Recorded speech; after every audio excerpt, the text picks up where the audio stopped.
Good afternoon, ladies and gentlemen, my beautiful people, interesting and wonderful audience globally. I want to thank you for subscribing, listening to our platform, and for sharing our content.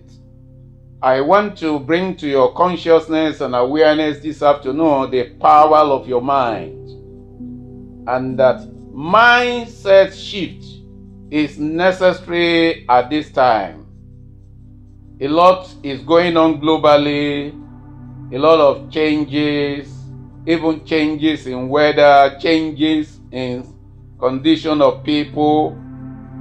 There are a lot of changes that is going on, and a lot of events are happening. Some within the control of people, some that people cannot control. But there is a beautiful thing that I want all of us to understand that can guide us in our course in life. As we go along, we go a long way for each and every one of us to use this strategy in our journey of life, the power of the mind. And this has to do with what happened to you in life is just 10%. Whatever has happened to you in life, name it. Are you going through separation? Name it. Are you going through divorce? Name it. Have you experienced broken relationship? Oh, have you been jilted, or they've served you breakfast? Name it. Are you denied visa? Oh, you just failed your JAMB. Oh, you just lost your election. This screening they did, APC did now. You were not taken. You were not selected. You lost. Whatever might have happened to you. Or you just lost your parents. Oh, you cannot pay your school fees.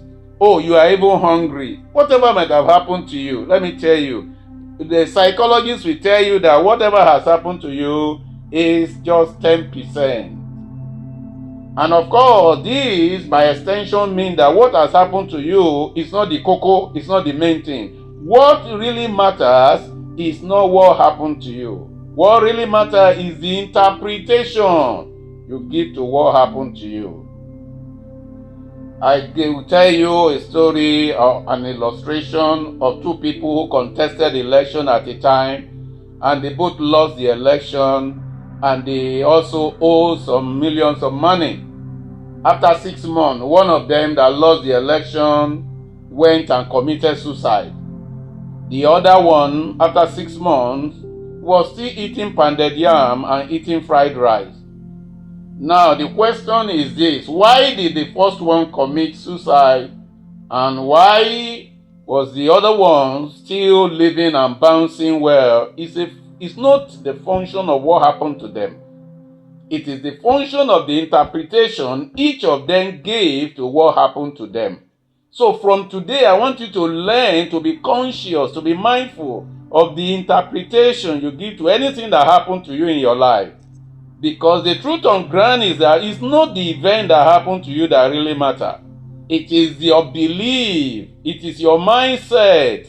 It is your interpretation you give to what happened to you that is more important. So the man who committed suicide, probably he saw it as the end of life. He saw the losing of election, that he was unpopular and that people didn't like him.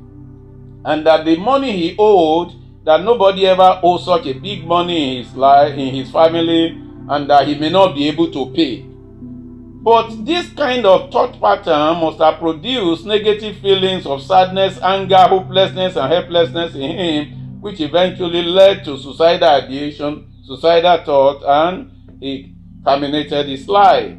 Now, this same event that happened to the man that committed suicide also happened to the second man. Let's call the second man Mr. B. But for Mr. B, his own mindset was different. He believed that election will still come again. If he has lost one, in the next 4 years, another election will come. And of course, if he has done well in his party, they could give him a ministerial appointment. They could give him an ambassadorial appointment. And concerning the money he owes, he believes he's not the only one that will first owe. Even Nigeria itself owe debt. And that the life that we pay. Nigeria too will pay his own debt. Or Nigeria will pay her own debt. And this man encouraged himself. He spoke with his friends, and his friends supported him. He didn't isolate himself, unlike the first man who isolated himself. And through the help of his friend and also working smart, he paid the debt. And 4 years later, he recontested, and he got his political appointment, or he was re-elected again. So what was the main thing that brought about change in the consequences that followed the event that happened to two of them? Is not the event per se. It is the mindset of an individual concerned. When you talk about the mindset, you are talking about the perception, the belief, the interpretation an individual gives to whatever happened to him or her in life. So from today, I want you to learn from this content that your interpretation or what happened to you matters more than what happened to you. When an event happened to you, what do you keep telling yourself? What do you believe about the event? Are you seeing it as a stepping stone, or are you seeing it as a stumbling block? Seeing whatever happened to you from a positive perspective is better than seeing it from a negative perspective. Of course, whatever happened to you, as long as you are still breathing, when there is life, there is hope. Are you jilted and you have been looking at it? There can never be any other man or another woman like that again. Who told you?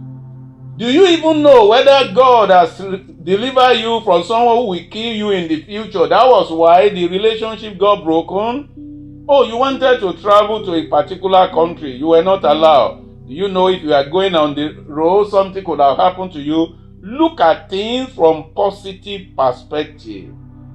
Ensure from time to time you encourage yourself. Build your hope reservoir when an event happens to you. And more importantly, give thanks. It may not be easy. Give thanks. Your Creator, your God, knows why such happen, especially if you have done your best. And let me quickly tell you a particular story that is very, very timely. A young man wanted to enter a vehicle from one city to another. He was entitled to enter the vehicle and sit on that chair. But somebody came and struggled with him and pushed him away and said, "You cannot sit on this chair," that he will be the one to sit on the chair. The young man just looked at him. Of course, it was a disappointment, it was a delay for him, but he looked at the situation and let it go.